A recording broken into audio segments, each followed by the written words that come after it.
ಸಖತ್ ಖಾರ ಬಣ್ಣ ಮತ್ತು ರುಚಿ ಆಚಿ ಚಿಲ್ಲಿ ಪೌಡರ್. ಈಗ ಬಾಂಗ್ಲಾ ಇರ್ಬೋದು, ನಮ್ಮ ಭಾರತನೇ ಇರ್ಬೋದು, ಸ್ಥಳೀಯ ಉಗ್ರರನ್ನ ಬಳಕೆ ಮಾಡ್ಕೊಳ್ತಾರೆ ಈ ಸಂಘಟನೆಗಳು ಅಂತ ಹೇಳ್ತಾರಲ್ಲ, ಅವ್ರು ಇಲ್ಲೇ ಇರ್ತಾರಾ? ಇಲ್ಲಿಯವ್ರನ್ನ ಅವ್ರ ಆಮಿಷಕ್ಕೆ ಅವ್ರ ಕಂಟ್ರೋಲಿಗೆ ತಗೋತಾರ ಅಥವಾ ಅಲ್ಲಿಂದನೇ ಕಳಿಸ್ತಾರ? ಹೆಂಗೆ ಇದು ಹೆಂಗ್ ವರ್ಕ್ ಕೆಲವು ಆಗುತ್ತೆ? ಸಲ ಬಾಂಗ್ಲಾಯಿಂದಾನು ಕೆಲವು ಸ್ಲೀಪರ್ ಸೆಲ್ಸ್ಗಳು ಬಂದು ಎಲ್ಲೆಲ್ಲೋ ಕೂತಿರ್ಬೋದು, ಗೊತ್ತಿಲ್ಲ ನಮಗೆ. ಹಾ ಹಾ ಹಾ ಈಗ ಅದಕ್ಕೇನೆ ನೀವು ಡೆಲ್ಲಿ, ಬ್ಯಾಂಗ್ಳೂರು, ಲಕ್ನೋ, ಬಾಂಬೆ ಎಲ್ಲಾ ಕಡೆ ಕಟ್ಟೆಚ್ಚರ ಮಾಡಿದ್ದಾರೆ. ಅಂದ್ರೆ ಎಷ್ಟು ಜನ ಈ ತರ ಕಲೆಕ್ಟ್ ಮಾಡಿದ್ದಾರೆ. ಈಗ ಅಕಸ್ಮಾತ್ ಅಮೋನಿಯಂ ನೈಟ್ರೇಟೇ ಯೂಸ್ ಮಾಡಿದಿದ್ರೆ, ಅಮೋನಿಯಂ ನೈಟ್ರೇಟ್ ಎಲ್ಲ ಕಡೆ ಸಿಗುತ್ತೆ. Ammonium nitrate is a fertiliser. ಎಲ್ಲಿ ನೈಟ್ರೇಟ್ ಇರುತ್ತೋ ಅದು ಫರ್ಟಿಲೈಸರ್, ಗಿಡಕ್ಕೆ ಬಳಸ್ತಾರೆ. ಯಾಕಂದ್ರೆ ಉತ್ತಮವಾದ ಫಲವತ್ತು ಕೊಡುತ್ತೆ, ಬೇಗ ಬೆಳೆಯುತ್ತೆ ಅಂತ.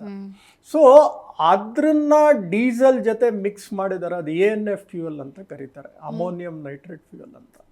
ಆ ಮಿಕ್ಸ್ ಮಾಡಿ ಡೆಟೋನೇಟ್ ಮಾಡಿದಾಗ ಏನಾಗುತ್ತೆ ಅಂದರೆ ಹೈ ಎಕ್ಸ್ಪ್ಲೋಸಿವ್ ಆಗುತ್ತೆ.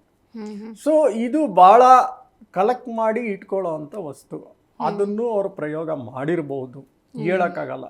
ಅಂಗಡಿಗೆ ಹೋದರೆ ಯೂಶಲಿ ಕೊಡಬಾರ್ದು ಅಮೋನಿಯಂ ನೈಟ್ರೇಟ್ ಎಲ್ಲ, ಯಾಕಂದರೆ ಅದು ಗಿಡಕ್ಕೆ ಬಳಸೋ ಅಂಥದ್ದು. ಬಟ್ ಯಾವುದೇ ಅಮೋನಿಯಂ ನೈಟ್ರೇಟ್ ಒಂದು ಐಟಮಲ್ಲಿ 45%ಗಿಂತ ಜಾಸ್ತಿ ಇದ್ದರೆ that is called as highly explosive material ಅಂತ ಕರೀತಾರೆ. ಸೊ ಈ ಅಮೋನಿಯಂ ನೈಟ್ರೇಟ್ನ ಬಳಕೆ ಎಲ್ಲ ಕಡೆ ಸಿಗುವಂಥದ್ದನ್ನು ತಗೊಂಬಂದು ಇಟ್ಕೊಂಡು ಬೇರೆ ಬೇರೆ ಕಡೆ ಈ ಥರ ಪ್ರಯೋಗಗಳು ಮಾಡಲ್ಲ ಅನ್ನೋದು ಏನು ಗ್ಯಾರಂಟಿ ಇದೆ ಗೊತ್ತಿಲ್ಲ. ಒಂದು ನೆಕ್ಸ್ಟು, ಈಗ ಒಮರ್ ಯಾರು ಹಿಡಿದಿದ್ದಾರೆ, ಅವನು ಇಲ್ಲೇ ಇದ್ದಿದ್ದಂಥವನು, ಬಾಂಗ್ಲಾದೇಶದಿಂದ ಏನು ಬಂದಿರಲಿಲ್ಲ.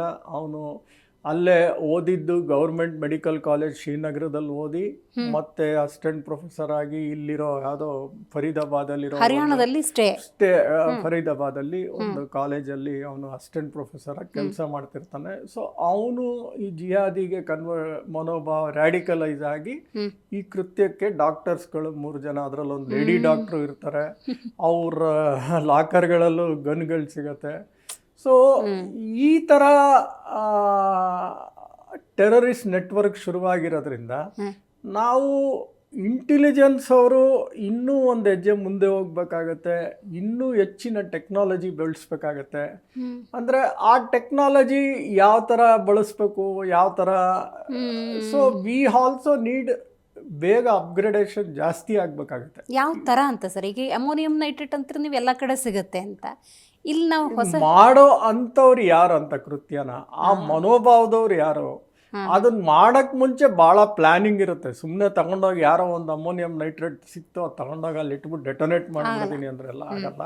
ಅದನ್ನೆಲ್ಲ ವೆಲ್ ಪ್ಲಾನ್ಡ್ ಆಗಿ ಮಾಡಿರ್ತಾರೆ. ಬಟ್ ನೀವು ಹೇಳಿದ್ರಿ ಲಾಸ್ಟ್ ಒಂದು ಸಂದೇಶ ಬಂದಿದೆ. ಸೊ ನಾವು ಆಪರೇಷನ್ ಸಿಂಧೂರದ ನಂತರ ನಾವು ಏನು ಮಾಡಬೇಕು ಅಂತ ನಮಗೆ ಗೊತ್ತಿದೆ ಅನ್ನೋ ಸ್ಪಷ್ಟ ಸಂದೇಶ ಕೊಟ್ಟರೂ ಕೂಡ ಭಾರತ ಗೃಹ ಇಲಾಖೆ ಮೈ ಮರ್ತಿತ್ತ ಅಥವಾ ಅಲರ್ಟ್ ಆಗಿತ್ತಾ? ಇಲ್ಲ, ಅಲರ್ಟ್ ಆಗಿತ್ತು. ನಾನು ಹೇಳಿದ್ನಲ್ಲ, 26 ದಿವಸದಿಂದನೂ ಈ ಒಂದು ನೆಟ್ವರ್ಕ್ನ ಅವರು ಟ್ರ್ಯಾಕ್ ಮಾಡ್ಕೊಂಡೇ ಬಂದ್ರು. ಹತ್ತತ್ರ 3,000 kg ಸೀಸು ಮಾಡಿದ್ರು. ಈಗ ಸ್ಲಿಪ್ಪೇಜು 100 kg ಎಲ್ಲೋ ಇವನು ಎತ್ಕೊಂಡು ಓಡೋಗಿದ್ನೋ, 150 ಇಲ್ಲ ಬೇರೆ ಇನ್ಯಾವ್ದಾದ್ರು ಮೆಟೀರಿಯಲ್ ನನಗೆ ಗೊತ್ತಿಲ್ಲ. ಬಟ್ ಇದ್ರ ತೀವ್ರತೆ ಎಷ್ಟಿತ್ತು ಸರ್? ಅಂದ್ರೆ ಅಪ್ರಾಕ್ಸಿಮೇಟ್ಲಿ ಹಾರ್ಡ್ಲಿ 100 kg ಅಂತಂದ್ರೆ 200 meters ನಾನು ಅನ್ಕೋತಾ ಇರೋದು. ಮೇ ಬಿ 100-150 kg ಇರ್ಬೋದು ಅಂತ, ಜಸ್ಟ್ ರಫ್ ಕ್ಯಾಲ್ಕುಲೇಷನ್ ಅಲ್ಲಿ ಹೇಳ್ತಾ ಇದ್ದೀನಿ. ಬಿಕಾಸ್ ಆಫ್ ಡೆತ್ ಅಲ್ಲಾಗಿರೋ ಗಾಯ ಎಲ್ಲ ನೋಡಿದ್ರೆ ಅದು RDX ಯೂಸ್ ಮಾಡಿರ್ಬೋದು, ಅದು ಹೇಳಕ್ಕಾಗಲ್ಲ.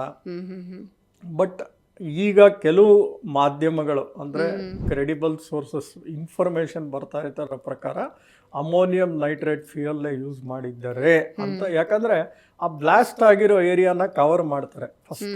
ಅದು ಯಾಕೆ ಕವರ್ ಮಾಡ್ತಾರೆ ಅಂದರೆ ಅಲ್ಲಿ ಏನೇನು ಸಿಗುತ್ತೆ ಮೆಟೀರಿಯಲ್ಗಳು, ಬಾಂಬ್ ಮೆಟೀರಿಯಲ್ಲು, ಮತ್ತು ಈ ಅಮೋನಿಯಂ ನೈಟ್ರೇಟ್ ಫ್ಯೂಯಲ್ ಅಂತ ನಾನೇನು ಹೇಳಿದ್ನೆ, ಅದು ಸಾಯಿಲ್ ಕಂಟ್ಯಾಮಿನೇಷನ್ ಆಗಿರುತ್ತೆ. ಅವ್ರ ಈ ಮೈಗಳ ಪೀಸ್ಗಳಲ್ಲೆಲ್ಲ ಬಿದ್ದಿರ್ತವೆ. ಸೊ ಆ ಏರಿಯಾ, ಅಷ್ಟು ಏರಿಯಾನು ಅವರು ಕಂಡೌನ್ ಮಾಡಿ ಅದನ್ನೆಲ್ಲ ಕಲೆಕ್ಟ್ ಮಾಡ್ತಾರೆ. Because that is the main place ಅವರು ಟೆರರಿಸ್ಟ್ಗಳನ್ನ ಫೈಂಡ್ ಔಟ್ ಮಾಡೋಕ್ಕೆ. ಯಾವ ಥರ ಇವರು ಈ ಸ್ಟಿಕ್ಕಿ ಬಾಂಬ್ ಅಂತ ಕೆಲವು ಜನ ಹೇಳಿದ್ರು. ಸ್ಟಿಕ್ಕಿ ಬಾಂಬ್ ಅಂದ್ರೆ ಏನಂದ್ರೆ ಕಾರ್ಗೆ ಅಂಟಿಸ್ಬಿಟ್ಟಿರ್ತಾರೆ, ಒಂದಷ್ಟು ದೂರ ಹೋದಾಗ ಇಲ್ಲಿ ಆಪರೇಟ್ ಮಾಡ್ತಾರೆ ಟಾರ್ಗೆಟ್ರಿ ರಿಮೋಟ್ ಅಲ್ಲಿ. ಸೊ ಆ ಥರ ಯೂಸ್ ಮಾಡಿದಾರ. ಇಲ್ಲ ಈ ಕಾರ್ನೇ I-20 ಯೂಸ್ ಮಾಡಿದ್ರೆ ಇವ್ನು 120 kg ತಂದಿದ್ರೆ ಎಲ್ಲಿಟ್ಟಿದ್ದ, ಅದೇನು ಸುಮ್ಮನೆ ಬ್ಲಾಸ್ಟ್ ಆಗ್ಬಿಡಲ್ಲ. ANF ಆ ಥರ ಇದ್ರೂ ಇಟ್ ನೀಡ್ಸ್ ಎ ಹೈ ಡೆಟೊನೇಷನ್. ಆ ಡೆಟೊನೇಷನ್ ಆಗದೇ ಅದು ಬ್ಲಾಸ್ಟ್ ಆಗಲ್ಲ. ಸೊ ಆ ಥರಕ್ಕೆ ಯಾವ ಥರ ಡಿವೈಸ್ ಯೂಸ್ ಮಾಡ್ತಾರೆ. ಸೊ ಇದನ್ನೆಲ್ಲ ಅವ್ರು ಕಲೆ ಹಾಕೋಕ್ಕೆ ಕಂಡೌನ್ ಮಾಡಿರ್ತಾರೆ ಏರಿಯಾನ. ಈಗ ಅದನ್ನು ಕಲೆ ಹಾಕ್ತಾ ಇದ್ದಾರೆ ಇನ್ನು. ಸೊ ಈಗ ನನಗೆ ಗೊತ್ತಿಲ್ಲ, ಈಗ ಮಾಹಿತಿ ಕೊಟ್ಟಿರ್ಬೋದು, ಏನು ಅಂತ ಬರ್ಬೋದು, ಮುಂದೆ ಇನ್ಫಾರ್ಮೇಷನ್ ಕೊಡ್ತೀವಿ ಅಂತ ಹೇಳಿದ್ದಾರೆ. ಸೊ ಪ್ರಾಬಬ್ಲಿ ಇವತ್ತಿನ ಸಾಯಂಕಾಲದೊಳಗೆ ಒಂದು ಚಿತ್ರಣ ಸಿಗ್ಬೋದು. ಬಟ್ ಈಗಾಗಲೇ ಪ್ರಾಥಮಿಕ ಇದರಲ್ಲಿ ಅವ್ರು ಆಗಲೇ ರಿಜಿಸ್ಟರ್ ಮಾಡ್ಕೊಂಡಿದ್ದಾರೆ. ಇಟ್ ಈಸ್ ಆನ್ ಟೆರರಿಸ್ಟ್ ಕೃತ್ಯ ಅಂತ ಗೊತ್ತಾಗಿದೆ ಅವ್ರಿಗೆ. ಟೆರರಿಸ್ಟ್ ಕೃತ್ಯ ಅಂತ ಕ್ಲಾರಿಟಿನೂ ಇದೆ. ಬಟ್ ಯಾವ ಥರ ಮಾಡಿದ್ದಾರೆ ಅನ್ನೋದನ್ನು ಇನ್ನೂ ಒಂದು ಸ್ವಲ್ಪ ಕ್ಲಾರಿಟಿ ಸಿಗೋಕ್ಕೆ ಇವತ್ತೋ ನಾಳೆನೋ ಗೊತ್ತಾಗುತ್ತೆ.